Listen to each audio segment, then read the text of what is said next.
نحمدہ ونصلی ونسلم علی خاتم النبیین.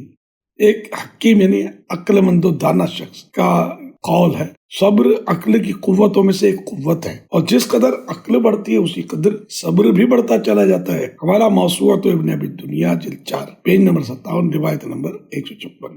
الحمدللہ رب العالمین والصلاة والسلام علی خاتم النبیین. یا شافی الامراض، اے بیماریوں میں شفا دینے والے منیر احمد کو حادثے میں لگنے والی چوٹوں، زخموں، پریشانیوں اور آزمائشوں سے نجات دے کر جلد سے احتیاط فرما. اللہم آمین بجاہ خاتم النبیین صلی اللہ علیہ وآلہ وسلم. صلو علی الحبیب صلی اللہ علیہ محمد. نماز روزوں کی پابندی کرتے رہیے، مدنی چینل دیکھتے رہیے، اپنی اچھی نیتیں ضرور بھجوائیے گا، ہمت رکھیے گا. بے حساب مغفرت کی دعا کا ملتجی ہوں. 6 رجب شریف 1445 ہجری مطابق 18 جنوری 2024 کو یہ پیغام ریکارڈ کیا. صلو علی الحبیب صلی اللہ علی محمد. اب جو بقیہ پیغام پیش کیا جائے گا وہ امیر اہل سنت کی آواز میں پہلے سے ریکارڈ شدہ ہے. ایک بہت پیارا روحانی علاج پیش کرتا ہوں. یا سلام 111 بار پڑھ کر اپنے اوپر دم کر لیجئے، اور جو خود نہیں پڑھ سکتا اس پر پڑھ کر دم کر دیجئے. انشاءاللہ الکریم صحت و شفا حاصل ہوگی. شفا حاصل ہونے تک وظیفہ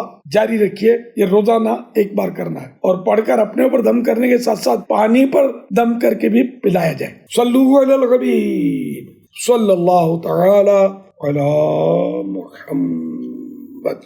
ہر ہفتے سوشل میڈیا اور خصوصاً مدنی مذاکرے میں مدنی چینل پر جس رسالے کو پڑھنے کا اعلان کیا جاتا ہے اسے ضرور پڑھیا سن لیجئے. اس ہفتے 17 صفحات کا رسالہ ہے، ارشادات جنید بغدادی رحمۃ اللہ علیہ. صلی اللہ علیہ محمد.